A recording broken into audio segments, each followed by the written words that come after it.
Meow, my friends. It seems Taiwan's decided to throw a little aerial soiree that would make even the most stoic Chinese general raise an eyebrow. On November 28th, from 5 to 7 in the morning, Taiwan's military shook off the cobwebs with a rousing air defense drill. And why, you ask? Well, it appears our friends in Beijing have been sending some rather peculiar party favors Taiwan's way. Balloons. Yes, you heard that right. The Taiwanese Defense Ministry spotted 2 Chinese balloons floating suspiciously close to their airspace on November 27th. One balloon was spotted 111 kilometers northwest of Keelung City, while the other was a cheeky 163 kilometers to the north. Apparently, China's taking inspiration from Up, but instead of a heartwarming adventure, we're getting a geopolitical thriller.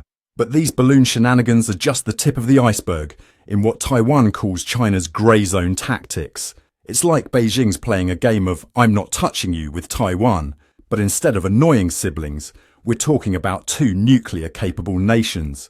These tactics include everything from cyberattacks and disinformation campaigns to economic coercion and military intimidation.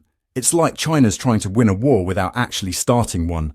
Clever, if not a tad exhausting for everyone involved. Speaking of exhausting, Taiwan's President Lai Ching-te is packing his bags for a jolly jaunt through the Pacific. Starting November 30th, Lai will be hopping between the Marshall Islands, Tuvalu and Palau faster than you can say diplomatic crisis. And just to spice things up, he might even make a cheeky stopover in the United States. I'm sure Beijing will be absolutely chuffed about that. This tour isn't just a tropical holiday, mind you.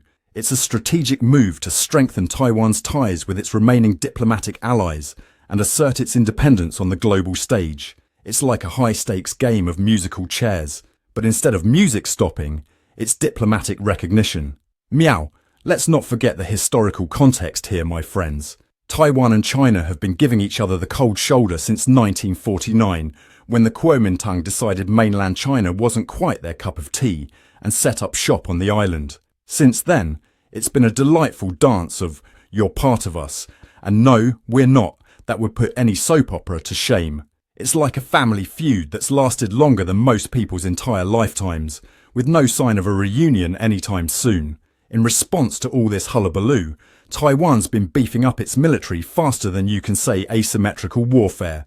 They've poured a whopping $20.2 billion into their defense budget for 2025. That's 40 billion new Taiwan dollars more than last year, for those keeping score at home. They're investing in everything from F-16V fighter jets to homegrown missiles and drones. Taiwan's pumping more money into defense than I pump air into my bicycle tires. And let me tell you, I'm quite the cycling enthusiast. But here's where it gets really interesting, my friends. Taiwan's not just throwing money at the problem, they're getting creative. They've adopted what they call a porcupine strategy. No, they're not planning to cover the island in quills. Instead, they're focusing on making themselves so prickly and difficult to invade that China will think twice before trying anything funny. Taiwan's gone full hedgehog, bristling with so many defensive quills that China's finding it hard to give them a warm, forceful hug of reunification. Meow. And let's not forget the social media battlefield. China's been busy flooding platforms like TikTok and YouTube with more propaganda than you can shake a stick at. They're churning out around 30,000 pieces of misinformation about Taiwan every week. It's like they're trying to win a war of likes and shares instead of tanks and ships. One study even showed that TikTok users are more receptive to pro-Chinese Communist Party narratives. Who knew that the next great battle would be fought with dance challenges and cat videos? But here's the kicker, my friends. Despite all this saber rattling and balloon floating, Taiwan's still standing tall. They've even extended their mandatory military service from 4 months to a full year. That's right. Starting January 2024, young Taiwanese will be swapping their smartphones for rifles for 12 whole months. Talk about a gap year. As Taiwan's Foreign Minister Joseph Wu put it, Taiwan is on the front line of defending democracy from authoritarian expansion. No pressure, lads. Now, let's talk about Uncle Sam's role in all this, shall we? The United States, ever the meddler in international affairs, has been Taiwan's arms dealer of choice. Thanks to the Taiwan Relations Act, the US has been selling Taiwan more weapons than you can shake a stick at. Just last year, they approved a $1.1 billion arms sale, including anti-ship and air-to-air missiles. It's like they're running a buy one, get one free sale on military hardware, and Taiwan's the only customer. And it's not just Taiwan and the US getting their knickers in a twist over this. Japan's been watching these developments with more interest than a cat eyeing a fish tank. They've expressed serious concerns about China's military activities near Taiwan. Even Australia's chimed in, urging everyone to play nice in the Taiwan Strait.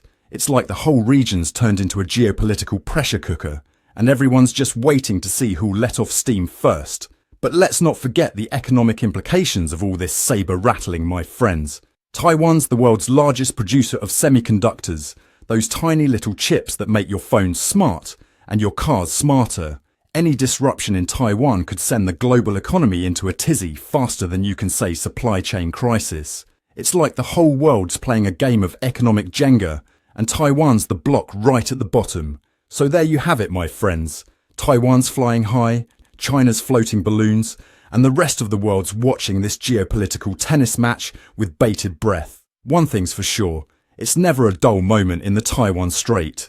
And if you're enjoying this high-stakes game of international whack-a-mole, don't forget to smash that like button faster than China can say reunification. Who knows, you might even learn something between the laughs. And stay tuned, folks. Next week, we'll be diving into the thrilling world of underwater basket weaving and its impact on global fish populations. It's sure to be a real humdinger. Thank you for tuning in.